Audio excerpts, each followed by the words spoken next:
pretty much every woman I've spoken to is like, at the age of 16, I was put on the pill. It's never like, I chose to go on the pill. It's always the language used. I was put on the pill. There's lots of myths and misinformation about the morning after pill. That is like mind-blowing for so many people.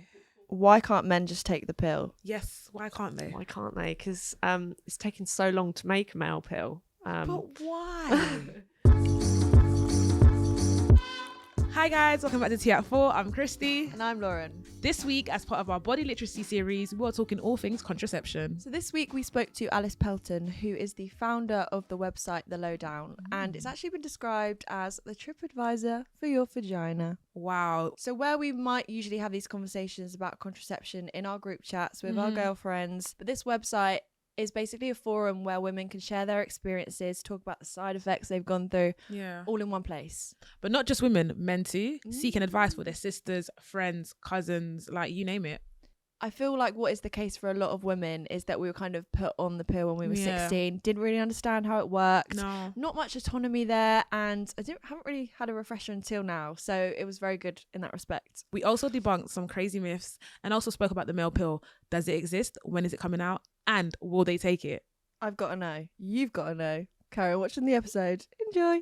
Hi Alice, how are you? Hi, I'm good, thanks. How are you guys? Amazing. Good, yeah. Excited. So excited to have you here because we're going to talk about a very important topic called... Contraception, Christy. Did you look at me because you forgot? Or... No, but I just want you to say it. And I'm very much excited because there's like so much misconceptions out there, and it's just good to have these kind of honest, open conversations to like build awareness and continue talking about it in our group chats, friends and family, and for the whole world to hear and to listen. 100%. Yeah. So you probably were wondering, so Alice, what do you do and why is this relevant to contraception, or are you just here for the rides? Yeah, so I basically have made a career out of being hormonal. I started taking the pill when I was about 16, and it made me really depressed and emotional. And over the next 10 years, I went on this huge journey to try and find the right contraception for me and realise what an absolute minefield it is for millions of women around the world. And I wanted to do something to try and change that. So I set up a company called The Lowdown, and we've collected the largest data set in the world of women's experiences with every brand and method of contraception. Wow. And we've become this vital resource that is used by almost 2 million women a year to help them navigate which method is right for them. And we've recently launched an area for women to share experiences with endometriosis, PCOS, and trying to conceive as well.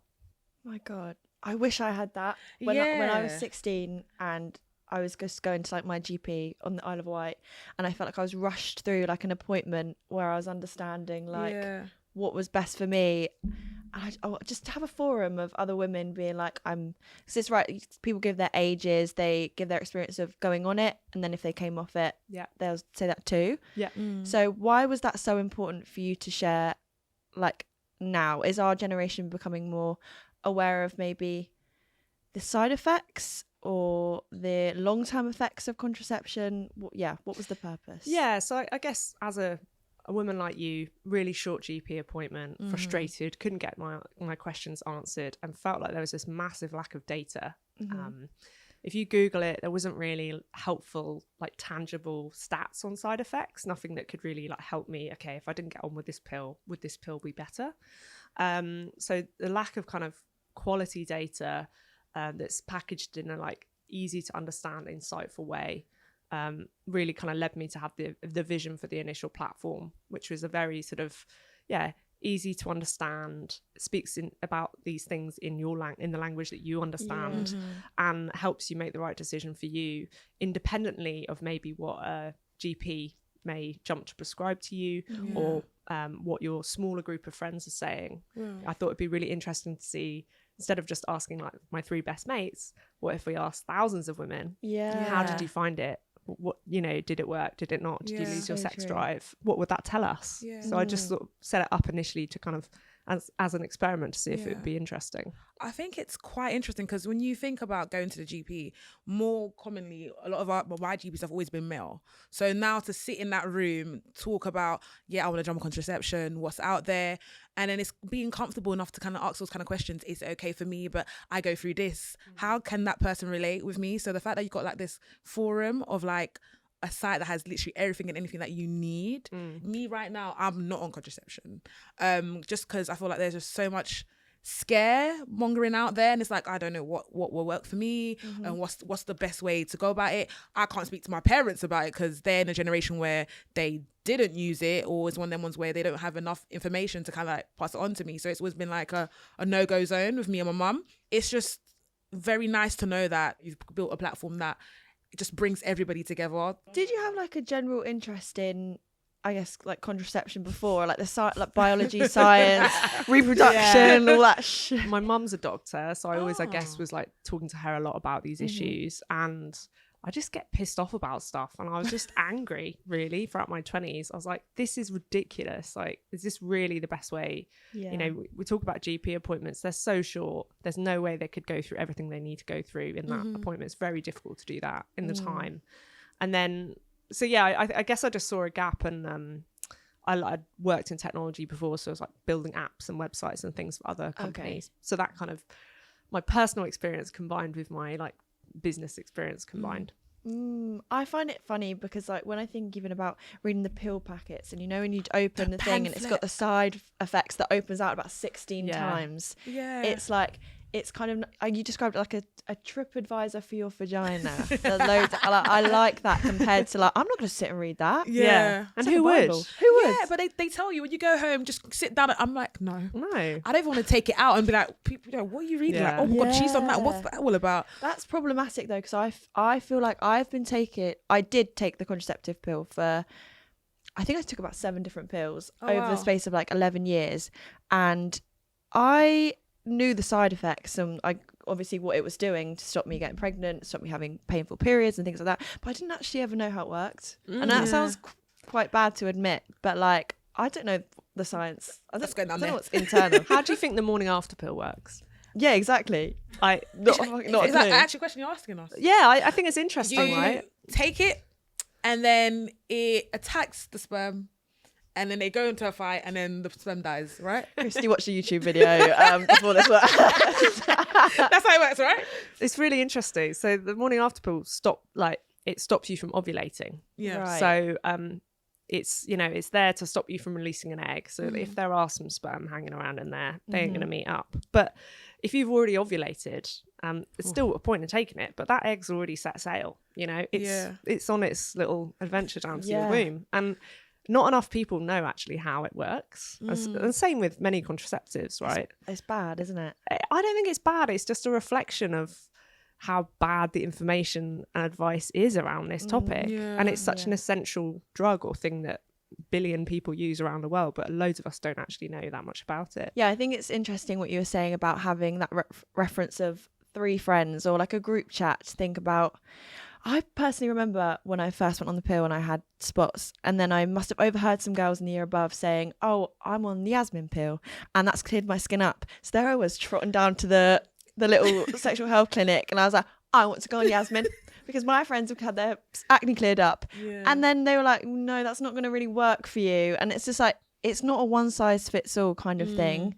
So have you found, like, what have the benefits been from, I guess, women sharing their opinion on this forum? Well, exactly, finding out the differences for different brands and working out which ones, like Yasmin, may be better for your skin than others. But I think also we've built a recommender tool which can help people work out which contraception might be right for them, and learning from women like all of their preferences, what they really care about. It's not all just about effectiveness. They all are broadly quite effective at preventing pregnancy, but the most effective contraception is the one that you use properly because you like it, you know. And I think a lot of people miss that point. So if you can get a woman to find the right thing for her that she likes and that she feels, you know, reduces her side effects, then she'll just be happier and take it properly, or use it properly. So we learn everything from, you know, some women love having periods, some women really don't want periods. Really? some women really, and everyone's so different. And it's Yeah. fascinating kind of listening. And I've spoken to hundreds of women over the last 5 years about all these issues. And I've loved learning and listening and understanding how different everyone is. I think, it's incredibly empowering. Is there a sense of, I think personally, when I was looking through like some of the responses, it can also feel a bit sad. I think there's the general consensus that it's an amazing thing that we have contraception, but to see all these different side effects and for it to really be like a trial and error thing for so much of your life, I don't know, I read through and I think it's an amazing thing, but there's so much like I've been through like weight gain, acne, backne, like mood swings, low libido, all these things. And again, the conversation is quite women centric. Do you ever have men on the platform, like, or people say that they've gone onto the lowdown and like sort what's going on there? Yeah. I have a lot of men say, "Oh, I didn't realize how bad it is." Really? Yeah, like, and especially male investors who I pitched to a lot. I'd be like, "This is really a problem. Yeah. Like, you don't understand." And it's like this undercurrent of stuff on our list of stuff as women that we just sort of deal with, Yeah. And I have a lot of men who said, "I had no idea it was this bad." Looking at the reviews and seeing the traction that the website has got in itself is proof, right? This is a massive problem. Yeah. Millions of women are Googling these things every day, like which pill, what pill, how do I not lose my sex drive on this pill? Yeah. So I love the fact that it's made a lot of men, friends, investors sort of learn about the problem. And a lot of them have, but then also I've had a lot of men say, "Oh, I know, my wife, my sister, whatever." They all have a story related to a woman that they know that they can also relate that back to, which is really, really reassuring. Has there been a bigger uptake in women maybe between their 20 and their 30, between their 20s and their 30s? Because I think we were having a conversation about like the fertility crisis and how that age where you can conceive has gotten slightly lower due to environmental stuff. Like, are we becoming a little bit more skeptical about what we're putting into our body, like around that age? Yeah, I think that's because pretty much every woman I've spoken to is like, at the age of 16, I was put on the pill. It's never like, I chose to go on the pill. It's always the language used. I was put on the pill.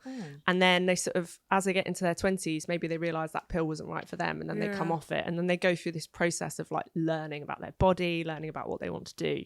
So I think it's just like a combination of their first experience not being great, and then that leading to them being really curious about their body and the hormones and everything like that.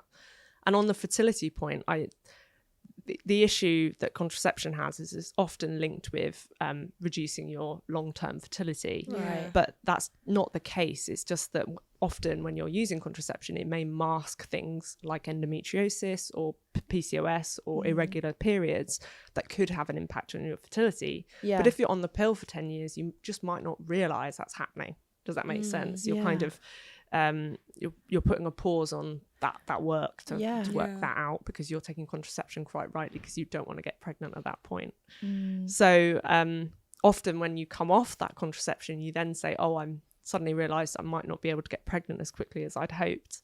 It's not the contraception's fault. It's just that that's the first time you're in your normal natural cycle for many years. Yeah. I was gonna say, I feel like what you just said is like, once you get onto like a contraception, because you know exactly what you're trying to stop, you then kind of switch off, so you don't think about like, let me still research on my body, or let me still go, let's say for instance, check in and stuff. So I do feel like there's always that, oh yeah, come back in like 6 months and we'll see how it's going and but it's not that always that mental check-in, like, oh okay cool, I've been on this for like a week or so, let me see the difference, how am I feeling. There's not like you don't daily log your emotions and stuff, just because you're stopping something. So I do feel like we kind of, it's there to help us, but we also do us a disservice for not like checking in on ourselves personally. I say that it's like we've taken out a 30-year mortgage. That's the average amount of time we're on contraception for. But like we really should, like once a year or once every 6 months, like check in and be like, is this working? Is this not?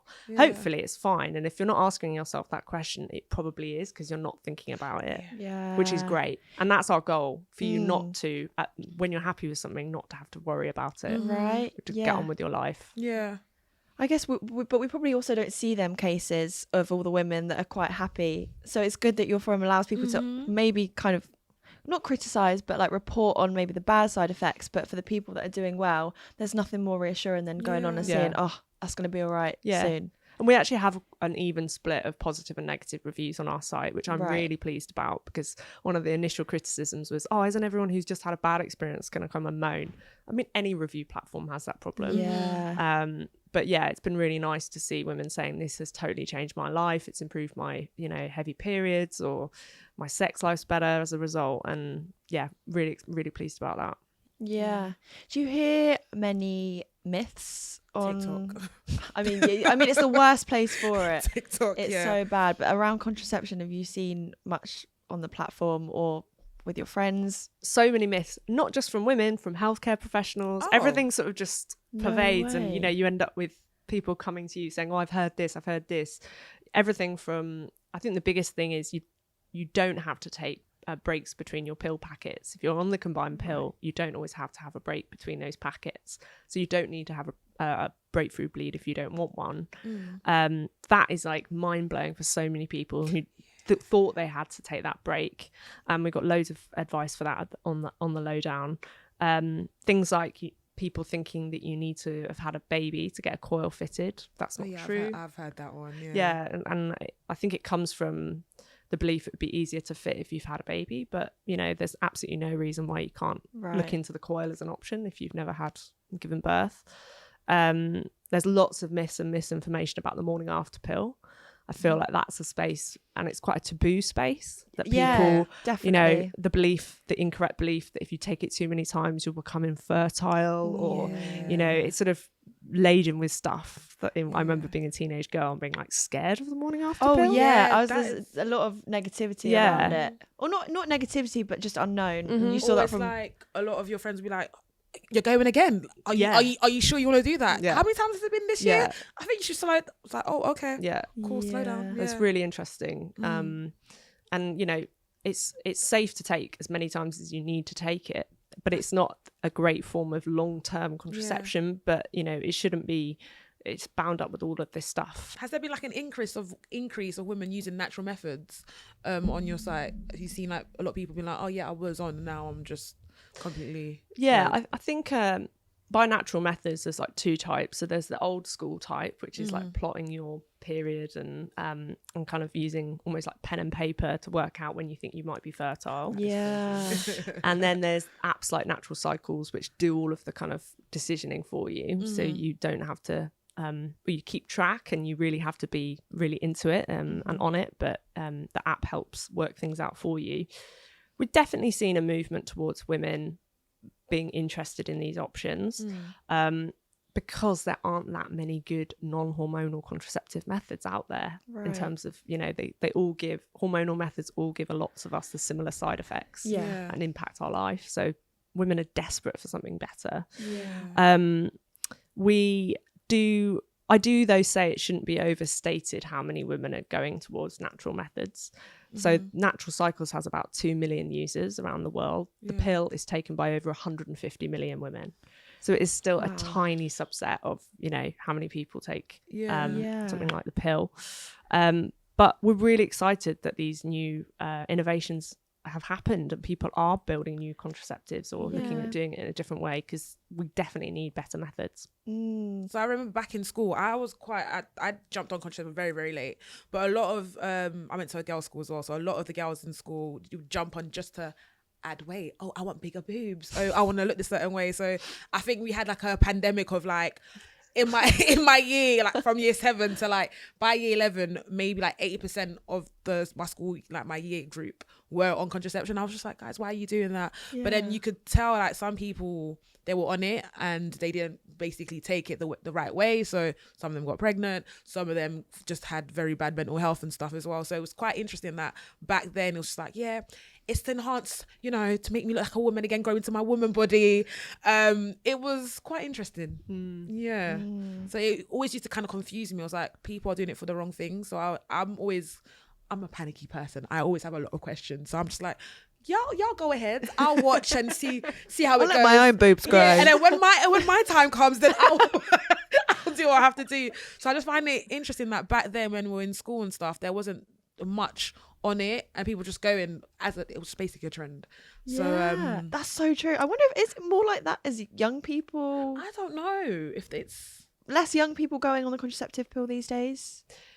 Difficult or contraception. Difficult to tell. There's definitely been a move away from things like the pill and the patch and the ring to things like the coil and the implant and the injection. So to be honest, it's better value for the NHS to try and fit a coil or an implant in your arm, because it will sort you for, you know, months and years, versus trying to keep giving you packets of pills. It's more effective, it's safer, and those methods are really great because you don't have to think about them. There was one rumor, a bit of a horror story. Well, not a horror story, I think it's not a rumor, I think it's a fact. I don't know, let's see. We're gonna find out.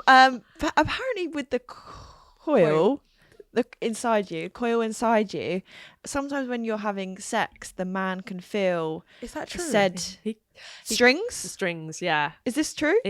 It's true. I think men like to pretend they all feel them, but right. Okay. Gaslighters.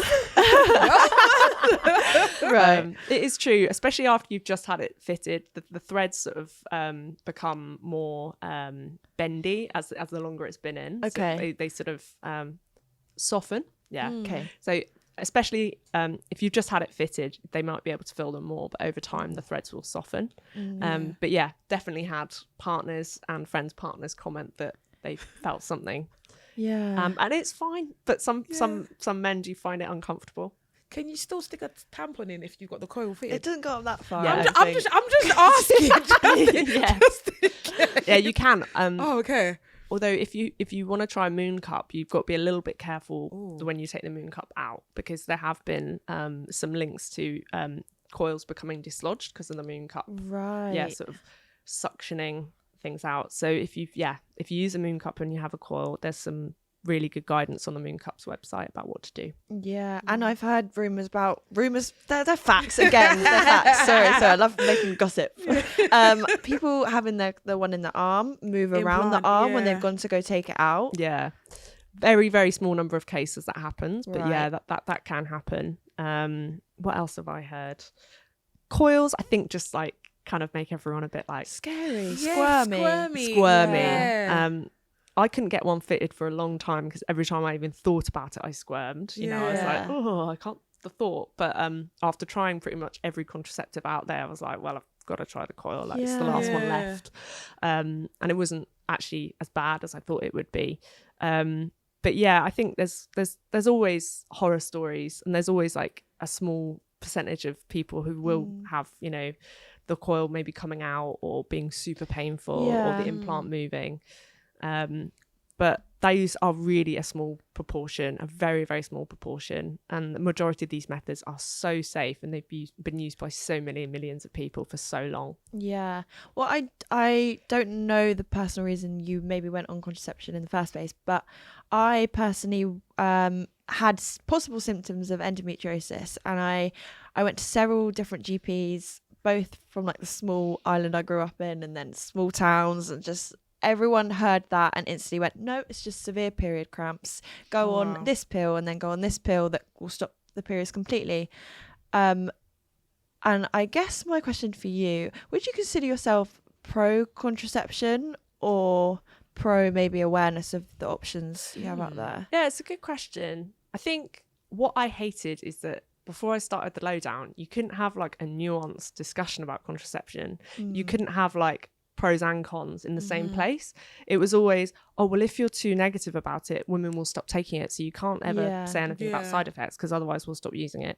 Or it was so like pro it that it was kind of in denial about the bad bits. Do you know what I mean? So I found that really frustrating. I felt it was quite like patronizing of women, you know, as if we like can't make our own minds up. Definitely. And that we are, you know, going to be so terrified by things that we won't use them at all. I don't think that's the case. And anyone who uses our platform says, I feel more informed about what may happen. Yeah. And it's so much better to know what could happen instead of going into something completely unaware. The unknown was the scariest thing, I think, when I would sit in that 15-minute session and I'd come out of it and be like, oh God, I feel like nothing came out of that. And then I don't really want to pester them again because they've not got the time to test me, and so I'll just take this pill. Yeah. And then that's just continued pretty much every 6 months for like up until now. Yeah. So yeah, it's interesting. As I said, I was on like seven different things I tried. Crazy. And then like basically I had one that really sat well with me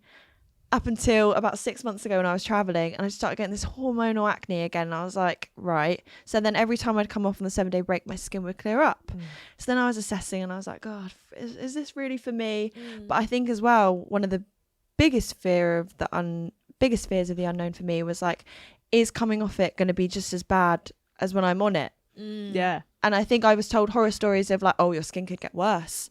Like, just be prepared for that. So this life cycle, right? Yeah. We've got a mortgage for 30 years, but we're like moving house quite a lot, you know, and we've got to like work out what's right for us at that time. Yeah. And like so many women, I've just had a baby, and so many women say their hormones and their body change so much after they've had a baby that the contraception that they were on before suddenly doesn't work for them, you know. Yeah. They get different side effects. I think it's fascinating. I had a coil fit for 3 years, and like over those 3 years, my side effects changed quite a lot. Mad. My periods stopped for a year, then they came back, then my mood changed. Why is that? Because our hormones are I guess, you know, our hormones are changing, and on something like the coil, it kind of effectively starts to run out, right? It's not got a constant. It's going to need changing at the end of that 3 years, as an example. And I just think so much more research needs to be done into all of the complexity and intricacy in that. You know, why do some women get on with a certain type of pill and not others? Right. Yeah. I think this is our thing with the whole body literacy, like knowledge gap, is that I feel like it's amazing for us to understand our own bodies, but is there research being done that kind of supports us just being a bit of guinea pigs? Like, is there actually like research into the long-term effects of taking contraception and things like that? There is a lot of like good research into long-term effects. You know, when it comes to things like fertility, you know, people thinking that taking contraception long-term may impact your fertility. There is loads of research into that proves absolutely, no, it does not impact your long-term fertility, which is really reassuring. And trust me, I've looked at all of it. Yeah. But the thing that is frustrating is when it comes to studying side effects, who's going to do that research? Who's going to pay for it? Yeah. Like the pharma companies aren't going to pay for it. They all made a pill 50 years ago that still sells, you know, like a lot, because it's loads of women use contraception. They're not going to bother to go. They've never been adapted to any like. There've been sort of a few generations, they call them, of pills that have been launched, but it's as a drug category is so sleepy and uninvested. Oh, wow. Like, there's no really investment into new drugs or better options for now. So you can go and like study the side effects, but I don't know if it would actually change anything, and I don't know who would fund that research. And that's one of the reasons I started the Lowdown, because I was like, we're going to have to crowdsource this data ourselves, because no one else is going to study it for us. Yeah, I think even as I've got older, more and more side effects have just come out the woodworks, and even things like libido, I feel like that is one of the things that wasn't talked about for so long, and then suddenly it was like, one of my friends was like, God, you know what? I've come off the pill, and suddenly I feel like I'm no longer numb from the waist down, and I can feel things, and I feel in tune with my body and this and that. And I was like, God, you know what? Now I think about it, like, maybe my sex drive hasn't been like the most natural thing to come to me. And like, is that something people talk about on the forums as well? The main 4 things that come up on our platform are impact on mood, impact on sex drive, impact on skin, and impact on your periods. Those are like the 4 areas that women consistently talk about, you know, and we've got data on what methods are better and worse in these areas, which is really exciting. So on from that conversation about the way we talk about contraceptives, pills, coils, all those forms of contraception in our group chats, do we talk about it at all? We've looked, we've deep dived and looked at all the times these keywords have come up in our texts. Christy, do you want to So what word should I search? Go contraception. How do you spell that? Okay. Oh God, that's a shame. Sorry, English is not my first language. Shall I go first? Yeah, go on. Why is contraception so fucking long? It would probably be easier to get preggo. And I feel like I've had that text so many times. It's just like everyone going into I want to go on the coil so I don't have the hormones. I've heard mixed reviews, but then I've heard mixed reviews about all contraception. Oh, this is actually quite funny. So last year we went to Jamaica, right? And a lot of the girls think because our periods kind of sync, we were like, so what contraception makes us miss our periods? Right. Yeah, so a lot of them were like, I tried, it wasn't too bad. But I've heard a lot of people who have awful periods afterwards. This is talking about the period delay. Yeah. I've tried that. I'm not doing that again. Yeah, I didn't even know that was a thing. Yeah. That's one of the best benefits of contraception, right? Yeah. Being able to like choose when you have a bleed. But there's also a drug which contains a type of progesterone that can help stop your periods. We get a lot of requests for it around summer holidays. Right. I took it for the first time 2 years ago for my birthday. So I feel like my period now aligns with the first of the month, and I'm born on the 1st of December, so it really gets to me. But the one day I was like, I'm having a birthday party, I am not going to be on my period, I'm going to enjoy myself. So I did some research, looked into it. I didn't even go to my GP. I actually used the Sexual Health London site. I love that site, by the way. Yeah, it's great. Love it. So I went on that and did some research, spoke to an online pharmacist, and they gave me the pill. Took the pill for 7 days. You got to take it leading up, I think it is. Great, perfect. First came, enjoyed my birthday party, but that following month, the pain was absolutely awful. That's mad. Didn't know that was even a thing. Yeah. Wow. But I'm happy it's out there, because do you know what I mean? Like, I know a lot of friends that are getting married and they're like, oh my God, the time of the month, they can like control it. So okay, I don't want it during my wedding, so I can kind of have it later. So I do appreciate that contraception, but technology, mad, crazy pain. Yeah. Alice, do you have any? I'm, as you can imagine, a like phone a friend contraception person in my mates. So if it's like, you know, I've just started sleeping with someone, what contraception is the least bad one on your site? Broad. Yeah. How would you even respond to that? Well, I've also got well, I always say actually the hormonal coil is the method on our site that ranks in terms of overall satisfaction at the lowdown. It's the hormonal coil. So you might have heard of a coil called the Marina. And then there's also fertility awareness methods. So things like natural cycles, they rank really highly as well. I was going to say a couple of my things are kind of slating the coil. Someone found out last week that my coil was inserted wrongly and was stuck in the side of my cervix. Had it removed, but it's made me feel really crap. Oh, that is painful. I want to go on the coil so I don't have the hormones. I've heard mixed reviews, but then I've heard mixed reviews on all contraception. What does that mean? I want to go on the coil so I don't have the hormones. They just wipe out. There's two coils. There's a non-hormonal one. Right. So a lot of people like the copper coil because it's not got any hormones in it, but it does make your bleeds. It's likely to make your bleeds heavier. Yeah. Here's another one. Anyone that says contraception doesn't cause weight gain can suck my tit. That's it. Fair. Another one. Why can't men just take the pill? Yes. Why can't they? Why can't they? Because it's taken so long to make a male pill. But why? Yeah, it's really annoying. Basically, pharmaceutical companies are like, you've got drugs that work. You know, they do prevent pregnancy. They don't think the need they don't think the desire from men is there to take a male pill. That's not true. Like, there is a lot of desire from men to take. Yeah, I think a lot of the research shows there is there. Nice. And also, I think how fascinating would it be to have men totally empowered in that sense more than they are with condoms? It would be great. Yeah. I love how you use the word empowering. That sounds very like believing in them. Yeah. That kind of thing. No, I feel like we should all play our part when it comes to like having safe sex and enjoying that kind of like enjoying that what do you call it? That moment of intimacy, right? And I feel like we should all take the responsibility as well. It should just lay on the woman. So if they could, hello guys, if you guys can create it, please create it, because there is a need for it and it needs to be out there. But I don't think even like, I don't have any texts in here of men asking, are you on the pill, after we've had a little da-da-da. Why is it just, it's like like there's so much onus on the woman to just have that sorted, and that's just a bit mental to me. It was like, how much is it? All right then, how much is it? Oh, what do you mean? How much? Hello? Don't talk to me like that. There's my Monzo. And it's like, you get it for free, you can keep the money anyway. Cool. Right. But no, I do feel like Yeah, I think it's needed. It's so needed. There's a trial going on being led by Edinburgh University into a male contraceptive gel, and we actually spoke to some of the trialists. Gel. Oh, that's a bit harmless, isn't it? Nothing stuck up there, Willie. Oh, what?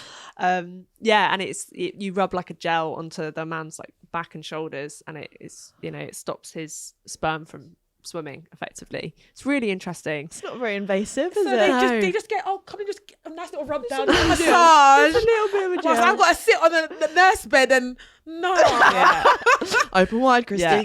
No. Yeah. That's crazy. What? Are they trying to do less invasive? I know there are a couple of things like the patch for the women, but is there? Are they trying to do? I think new what they want to methods? do is like first develop the gel to work, and then they'll put it in pill form, because the gel itself is quite a hassle because it rubs off and various other sun things. cream, isn't it? Yeah. So they're trying to look at making it into a pill so it's easier. But yeah, like it's interesting if you follow that study, because there's been like complaints of bad side effects for the men. Oh, yeah, my heart bleeds. A bit of side effects for them wouldn't hurt. Come No. on.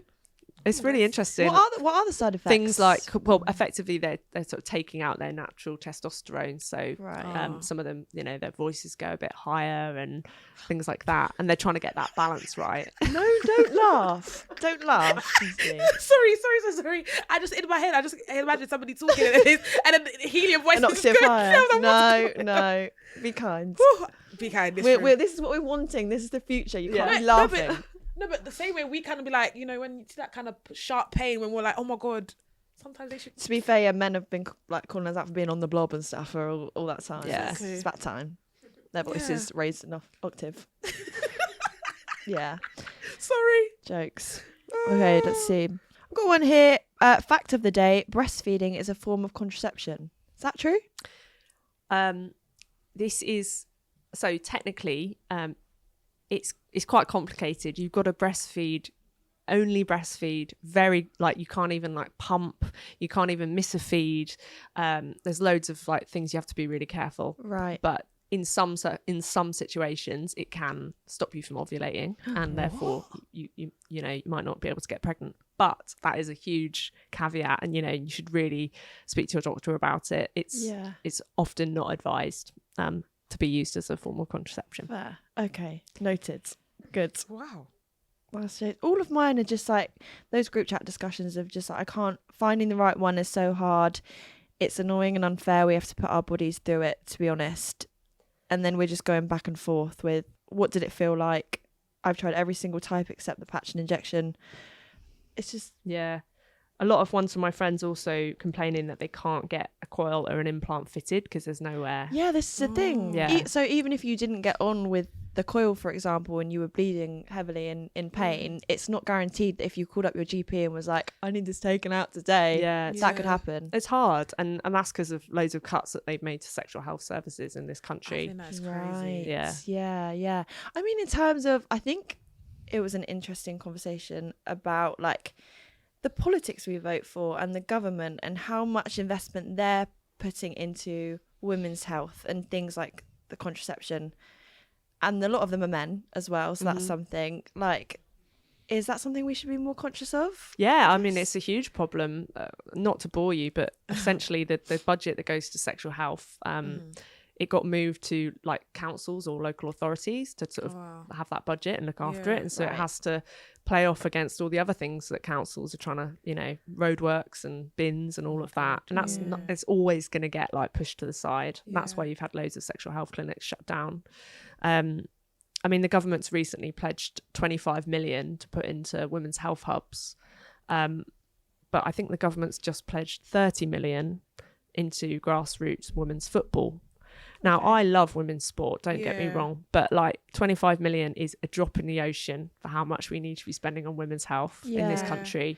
And when you see them, spending more money in other areas, you just think we've got all of our priorities wrong and we need to fix the basics first. What would that look like then if they were investing money into women's health? It would look like you'd go to the same place to get your smear test as to get your contraception, to get your coil fitted, to get your HRT. Yeah. Like you shouldn't have to keep going to different places or being told that you can't get a coil fitted at your GP surgery, or to be told that they don't do STI tests because you have to do it this way. Like if you're going to put a swab in my vagina, can you just do it once for like 3 different things? Yeah. And like, can you just help me not get pregnant? Because it's the best investment of the government. Like, for every pound that they spend on contraception, they save £9. It's such a big return on investment to make sure that we are able to decide when and where we have children. I'm literally trying to think about the last time where there was like even like a government scheme or like a boost on like, guys, save sex, make sure you're on contraception. Yeah, I think probably the last time was when I was in secondary school, where we used to have like little packs of like information, like condoms in there, condoms. or like people would come in and talk about those type of things. I think since then, I don't think there's ever that kind of emphasis in schools, even in sexual education. It's just very much this One and happens. done. One and done. This is how you have a baby. This is how you avoid it. Blah blah. But it's not that much in-depth focus in schools, and I do feel like when you are in school, you're more curious. Yeah. You're instead of like talking to people that are, you know, they have the knowledge, they have the background. You're going on social media, and social media already, as we know, you hear one thing, but some things are not true. Some things are just to push like a medicine, or push like the wrong things out there. So I do feel like it's weird looking back then, even though we didn't have that much information out there was people there willing to come and tell and teach people on how to stay safe and what contraceptions are out there. So it's very interesting where the money is going. Not into sexual health and contraception, sadly. No. So how can we ensure that women are taking or looking into the best options for their body? It's obviously great to have these kind of forums, but if they don't feel like they're getting that from their GP, like, what is the situation? Yeah, I think we have like I said, we have a recommender tool, which is a really good place to start, almost to check back in on what your preferences are and what you medically can and can't take, maybe because of health issues or other issues in your family.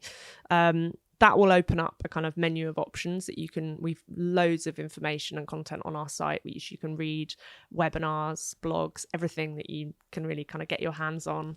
For example, if you're thinking about getting a coil fitted, we have loads of guides on pain relief and that process and what that looks like. Because I would also really advise asking your GP surgery if anyone has, if you're not getting the best advice from the GP, or you want to try and speak to someone with more experience, I would ask your GP surgery if anyone has a special interest in sexual health, or try to go to a sexual health clinic, because in these clinics they've got people who speak about these things day in, day out, and they really know their stuff.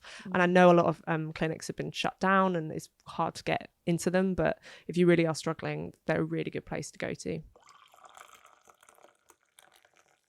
So we've been given some facts and myths to test ourselves on around contraception. Guys ready? Yes, let's go. Okay. Right. Number 1.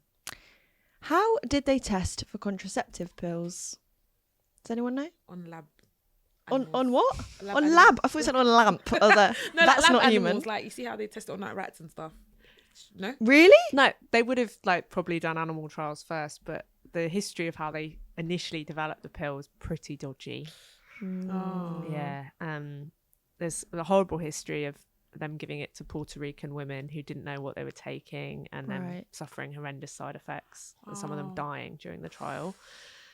Not to that was a very, very, very old version of the pill, you know, in the 50s. But yeah, it's pretty depressing, and something that the medical, the pharmaceutical industry should be very embarrassed about. Yeah, that's not really talked about. Haven't heard of that one. Wow. Yeah, I've got a bit of information. They did clinical trials on over 200 Puerto Rican women who were poor and had no other methods of contraception. The reason it was here because contraceptions were already legal in Puerto Rico.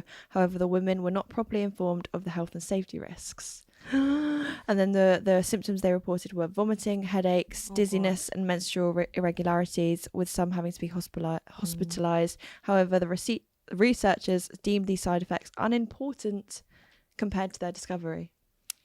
Were they men, by any chance? Yes. All right, Christy, you're done. All right, cool. So my first question is, when was the oral contraceptive pill first invented? Ooh. Oral contraceptive pill. Would that be that one from Puerto Rico? 1960? I think it launched in the 60s, like 60, 61. Ooh.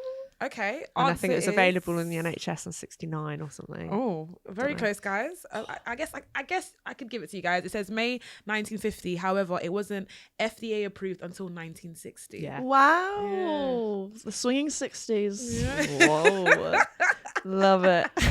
All right. What percentage of the UK are on or using contraception? 60? I want to say 78.2. That's a lot, Christy. But 60's a lot. 40? Is it more or less? I don't. Oh, come on, guys. Surely it's more of us. 84%. Wow. 78.2. Who? Yeah, we have one of the highest contraceptive I'm pretty usage surprised rates by in that. the world. Yeah. Yeah. Wow. And the other top countries are Finland, Switzerland, and Canada. Ooh. Finland. That's Interesting. amazing. Yeah. Very progressive. That's a lot though. I'm actually- 80%. We're all taking these things that we don't quite know how they work. Well, thank God for the lowdown, eh? Big up the lowdown. For real, for real. All right. Should I do one then? Yeah, go on. Oh, this is interesting. What was the first record of birth control? Was that not the first question? No. It says here, what was the first record of birth control? Huh? Oh, like the first. Yeah. Yeah. Is it like the Romans probably got something? Oh. They probably made condoms out of like sheepskins or something. They definitely did Yeah. that. Oh yeah. Definitely weren't pills about. No coils. No. Maybe they were coils. They love doing things with their hands. So you guys are going Roman? Oh Yeah. no, I reckon like pre-Romans. They're making Yeah. coils out of just stone. I wouldn't want some stone up my vagina. Oh hell no. No, the answer says it dates back to an Egyptian manuscript written in 1550 BC. It describes the use of honey. Ooh. I can't pronounce that word. Acacia leaves. Yeah. Well, it says ACACIA leaves and lint to be placed in the vagina to block sperm. Lint, like tummy button fluff. It says lint. Lint and honey. Yeah. In where? In the vagina to block sperm. Oh, like a honey trap, like a bee trap. Oh my God, like a Venus. I love that. Don't try that at home. Don't try At that. least it'll be sweet. Yeah. Yeah, honey's sweet, innit? Bit of lint. Yeah. But that's quite interesting though. That's jokes. 1550 BC. Yeah, that's old. Whew. Wowza. Okay. Okay, do you want to do another one? Right, so we're really lucky in the UK because we get our contraception for free. But do these countries offer free contraception? Australia, Norway, Ireland, and Brazil. Ooh, I feel like Ireland's a telltale giveaway. Maybe no. Yeah, you have to pay for it in Ireland. Huh? Pay for it. How much? I don't think it's that much, but it's still, probably, I don't know what it A is, fair 20, amount. 20 quid a month or something. Yeah, wow. That's crazy. Okay. Do you know what lactational well, say one that I know then. Whoa. Amenorrhea? Yeah. Amenorrhea? Amenorrhea. That sounds like a lovely That girl's sounds like a name, yeah. Okay, do you know what lactational amenorrhea method is? Lactational. Milk. Lactational. Is it the breast milk? Well, that's what we talked about earlier. Yeah. But you got to know the pattern. You can't just do it. You got to know how to actually do it. Yeah. Okay, good. Right. True or false, IUDs can tear through the lining of your uterus. How sharp is it down there? I would like to say false because if it was true, they wouldn't put it down there. I think they would. Is it true? In a tiny, less than 1%, like less than 0.5% of cases that might happen. But it doesn't happen a lot. Ever so sharp. Okay. Which method is coitus interruptus? Say that again, sorry. Which method is coitus interruptus? Wait a minute. So coitus interruptus, like interrupting something. Yeah, so what could that be? What method? The pill. What? Coitus. Think literally. What? Huh?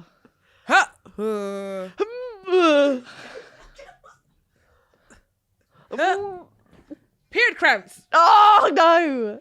But how am I meant to know? No. Let me do it again. Go. I'm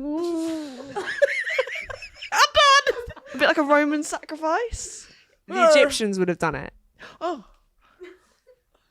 Guys, I'm really slow.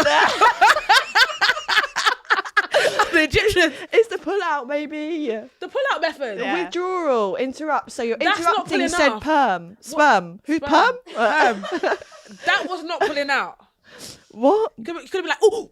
Coitus interrupts the but withdrawal the way- method or pulling out. The fun fact, the biblical character Onan incurred God's wrath by using coitus interruptus instead of following local custom and impregnating his sister-in-law after the death of his brother. God, that's just drama. I'm not about that too. Do you know what I mean? Sorry, guys. The way that Lauren was describing that drama was definitely drama. Acting Was skills acting out not the good? window. You knew what I meant. Did you guys get it? Yeah. Or Different breed of men, I guess. But, okay, Wow. good. Right. interesting. Yeah. Do you wanna? Should I do one more? Right. Okay. Can you name all the methods of contraception? I'll go. All right. Pill, coil, Mirena coil, that patch. I was gonna say femidom. That's not.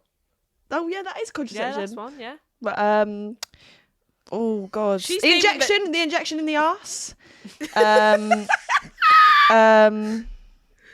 Oh, I'm all out now. We got the implant as well. Oh, That's yeah. the rod in the Implant. arm. Yeah. We mentioned the vaginal ring. Oh my god, yeah, that's one. Who's yeah. she? She's like a smaller version of like a shag band. They don't do that no more, do they? Oh. They do, yeah. It's Do still, they? but it's not very common. It's not Right. very common. Because I remember I searched it one time and it says that they don't do it in the UK no more. I was like, oh, okay. Yeah, it's quite new actually. It's one of the newer methods, but Oh. it's quite hard to get hold of here. Interesting. So you got so patch, ring, pill, coil, hormonal, coil, non-hormonal, Yeah. implant, injection, condoms, so male condom, female condom. You've got all the like natural methods, so like Yeah. the digital apps and the She's really pen and paper method. she's going in. You've got the vasectomy. Don't that talk when- enough about vasectomies. we don't, do Yeah. we? It's when they Slip. Yeah. give men the snip, which I think way more men should get. I don't understand. Kieran, my partner's getting that ASAP. Right. Kieran, if you're listening, it's book it time. And then obviously women can get sterilised as well, Oh, which is a yeah. lot more of a like Ooh. involved procedure. Yeah. So it shouldn't. Yeah, vasectomy you could go in for a couple of hours and get a vasectomy and go home. It's not as big. And a- it's reversible. No, for men. For men it is. not always. Not Right. always. Sadly, Right. annoyingly. Okay. I think even just having that conversation just now, 3 seconds ago, about all the different types of contraception there are, I think you can sometimes forget. Yeah. It's like you just go by what's common, by what's common in your group chat or what you guys have heard or overheard. Like you don't. I wouldn't basically gone and done the research because obviously they've spoken about this. My friends know about this, so why am I going to go elsewhere? Let me just go with what I know and what's on trend. But Yeah. unfortunately, we shouldn't be doing that. We actually should be like doing our research and finding Yeah. what actually works Yeah. for ourselves. Yeah. Spring, summer, the catalogue's out. Head to the Lowdown, find Yeah. out what's back in fashion, what kind of contraception you should try, and use some of our tools to figure it out. And we've also got a team of amazing doctors you can speak to as well. Knowledge is power. Power is knowledge. Thank you so much for joining us this week on Tea at 4, and thank you, Alice, for being our amazing guest. Woo! Thanks for having me, guys. Yay! And be sure to go check out the Lowdown and see our next episode in the 49 Revolution series. Bye. Bye.